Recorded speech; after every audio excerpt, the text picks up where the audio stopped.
Bonjour à tous et merci de regarder RTI 1. Vous suivez le premier point d'information.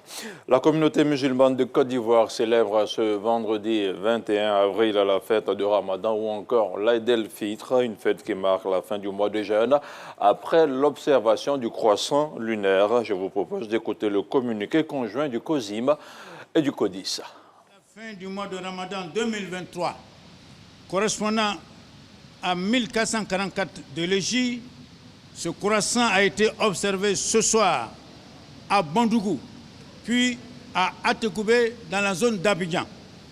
Par conséquent, la fête de Ramadan en Côte d'Ivoire sera célébrée, Inch'Allah, le vendredi 21 avril 2023. Ce vendredi, donc, tous les musulmans de Côte d'Ivoire se rendront aux mosquées pour célébrer l'Aïd el-Fitr. 3 échangeurs sortiront de terre sur le boulevard Mitterrand. Le coup de pioche inaugural a été donné jeudi à Abidjan par le Premier ministre Patrick Achi. Ces ouvrages seront érigés au carrefour de l'école de police de la Riviera 3 et de la Riviera Palmeraie. Des ouvrages qui permettront d'améliorer la fluidité du tronçon à Diamé-Benjerville. Un reportage de l'Anciné Bakayoko. École de police, Riviera 9 kg, Riviera Palmeraie. Ce sont les carrefours où les 3 échangeurs vont être construits. Preuve du démarrage des travaux, ce coup de truelle du Premier ministre Patrick Achi. Ces différents ouvrages sur le boulevard Mitterrand permettront d'apporter des solutions à l'infernale problématique des embouteillages, notamment aux heures de pointe, entre la commune de Benjerville et la métropole d'Abidjan. Aujourd'hui, vu la taille de notre métropole, nous savons tous que c'est l'intermodalité qui réglera durablement la question de la fluidité.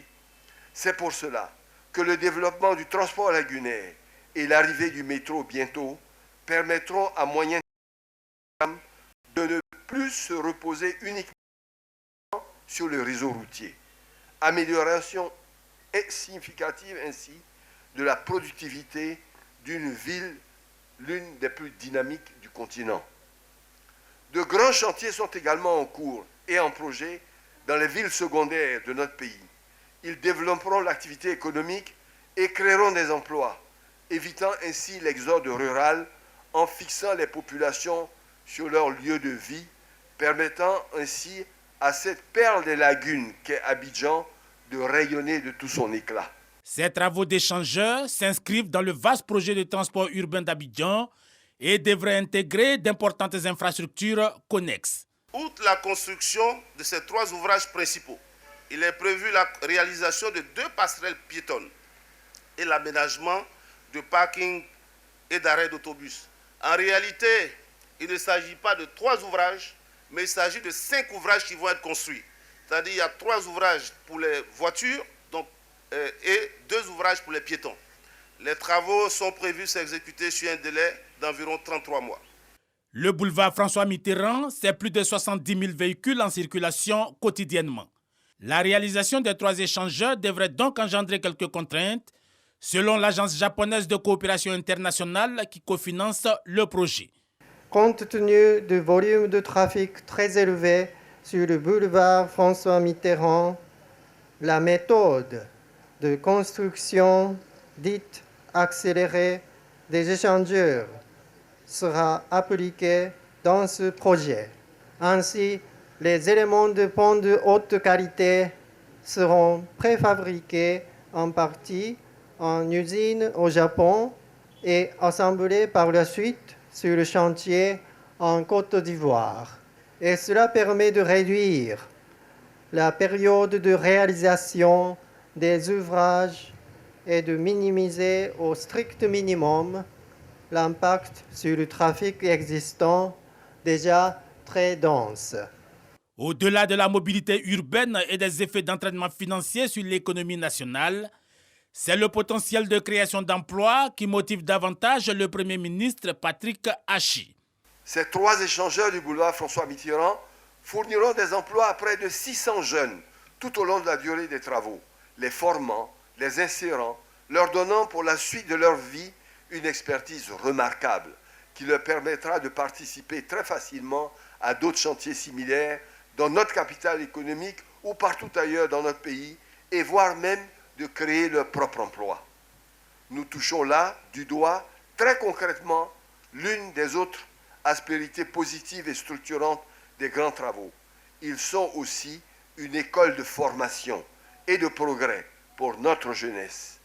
Ils ne construisent pas simplement de nouvelles routes, de nouveaux ponts, ils façonnent les consciences. Ils procurent une expérience et un savoir-faire, ils construisent les générations nouvelles. En un mot, ils construisent l'avenir. Ces 3 échangeurs bénéficient d'un cofinancement du Japon et de la Côte d'Ivoire à hauteur de 75 milliards de francs CFA. Dans l'actualité hors de chez nous, alors que les combats se poursuivent au Soudan pour la 7e journée consécutive, les dirigeants des Nations Unies, de l'Union africaine, de la Ligue arabe et de l'organisation sous-régionale IGAD se sont réunis vendredi.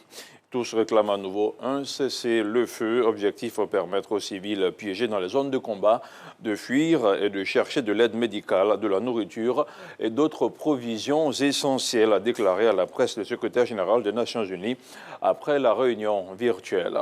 En Tunisie, le chef du parti Ennahda, Rached Ghannouchi, a été placé sous mandat de dépôt après une nuit d'interrogatoire. Rached Ghannouchi, farouche opposant au président Kais Saied, est désormais en détention préventive dans l'attente d'un procès. Une détention qui peut durer jusqu'à 14 mois selon la législation tunisienne. Le leader d'Ennahda a été entendu toute la nuit dans le cadre d'une enquête pour complot contre la sûreté intérieure de l'État. Rappelons qu'il avait été arrêté lundi dernier à son domicile en pleine rupture du jeûne de Ramadan. Et on termine avec le Sénégal où la photo de Karim Wade s'inscrivant sur les listes électorales en Turquie a fait le tour de la toile cette semaine. Condamné en 2015 pour enrichissement illicite et gracié l'année suivante, le fils de l'ancien président Abdoulaye Wade vit depuis un exil au Qatar. Et selon Alionotin, un expert des questions des droits de l'homme, l'inscription de Karim Wade sur la liste électorale en Turquie permettra de lever rapidement tous les obstacles à son éligibilité et à son retour au Sénégal. C'est la fin de ce flash d'information. Merci de rester sur RTI 1 et surtout en compagnie de Renaud. Bonne fête de Ramadan. Effectivement, Hein?